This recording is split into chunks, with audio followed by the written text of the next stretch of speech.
everyone, I'm Yan. Now I will talk you through the learning of Chinese Pinyin in the following 6 parts. Number 1. Components of Pinyin.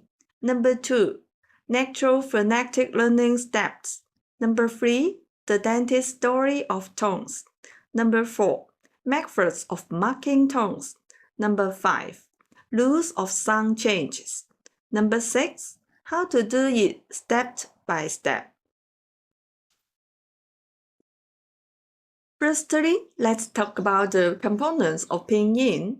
As you can see it here, the components of Pinyin including the initials, finals, and tones. There are 23 initials and 36 finals. Initials are grouped according to the articulation positions, together with 2 special initials. We will discuss why they are special later. And finals are divided into single finals and the compound finals. For the second part, natural phonetic learning, I have prepared material for learning and practicing Pinyin, including video for mouth-shaped phonetic readings and a Pinyin pronunciation lookup table. Among them, the most important is the natural phonetic learning steps. The best Pinyin learning sequence is to first learn the 6 vowels, and we will sequentially learn compound finals with the vowel A, and then compound finals with the vowel E, and then compound final with the vowel O, and then compound final with the vowel E, and then compound final with the vowel U, and then the compound final with the vowel U. The benefit of this approach is to maximize the activation of your personal language talents and gradually acquire the pronunciation of Chinese Pinyin through the scientific process. The third part is about tone. There are 4 tones, referred to as the first tone, the second tone, the third tone, and the fourth tone. Today, I will share a story about going to the dentist with you to help you understand the variation of the 4 tones. One day, I went to see the dentist, and the doctor asked me to open my mouth wide. It's flat, like an open mouth sound. After examining my teeth, the doctor said, I have a lot of cavities. And I said, The second tone, rising up like, what? Surprising sound. Then the doctor said, it is best to pull out the tooth today. The third tone, falling down and then rising up, like, well, a thinking sound. I was considering whether to do it or not. Finally, the doctor said the treatment cost is $5,000. I said, the 4 tones, falling down sharply, like no, an angry sound. In summary, open mouth sound.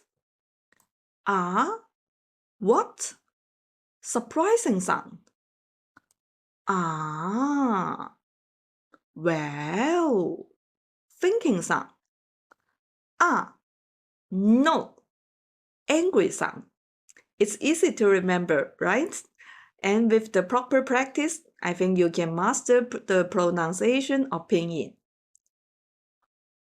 And for the fourth part, it's about the methods of marking tones. For example, where to put the tone mark on the syllables. Please remember these tone marking rules. Rule number 1.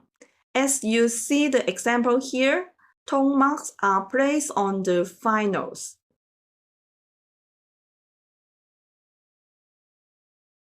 Rule number 2.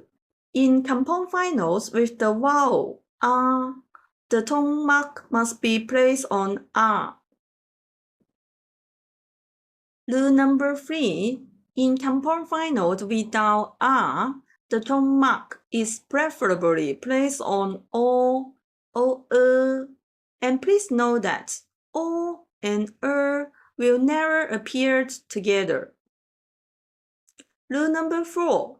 When E and U appear together, the tone mark is placed on the second letter.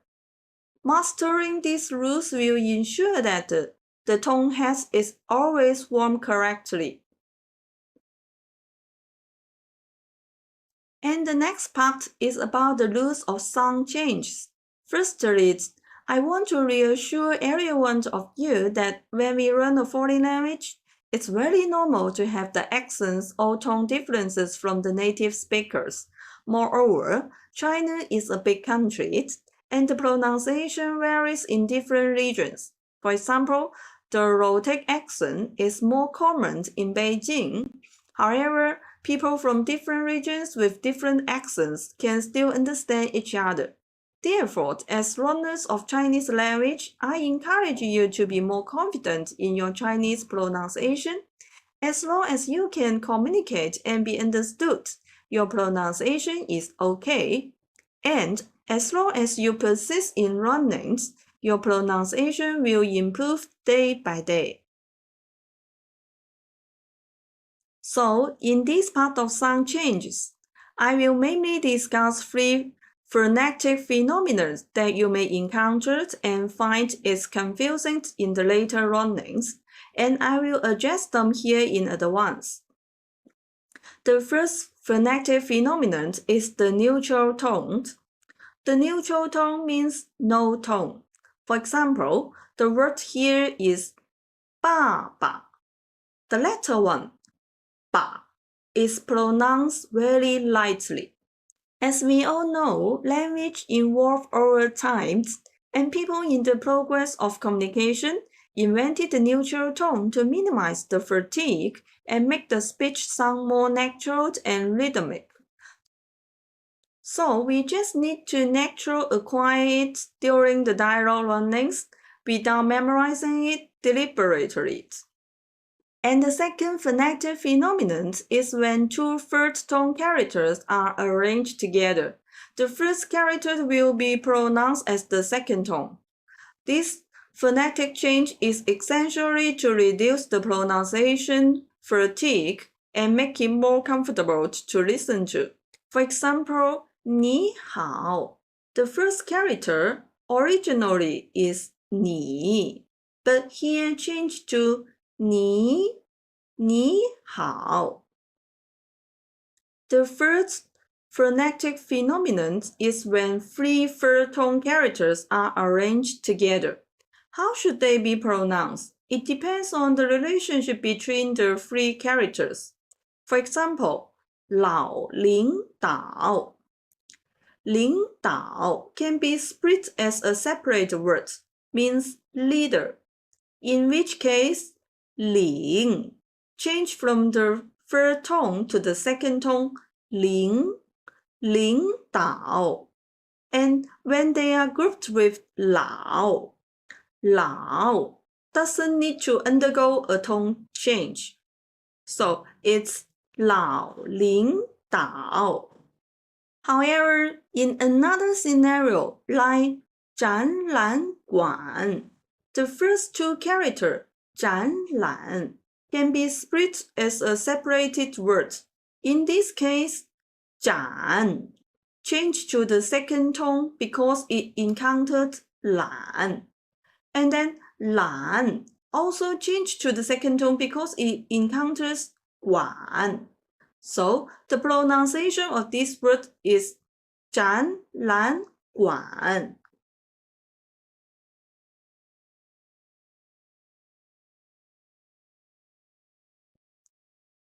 And for the last part, also the most important part, is how to do it step by step. I have split the task for learning Pinyin step by step according to the natural phonetic learning sequences. Next, as long as everyone follows the progress of this course, according to your own learning time and pace, you can step forward one by one. Let's start your learning today. If you like my video, don't forget to like, subscribe, and hit the notification bell for more updates. Thank you and see you!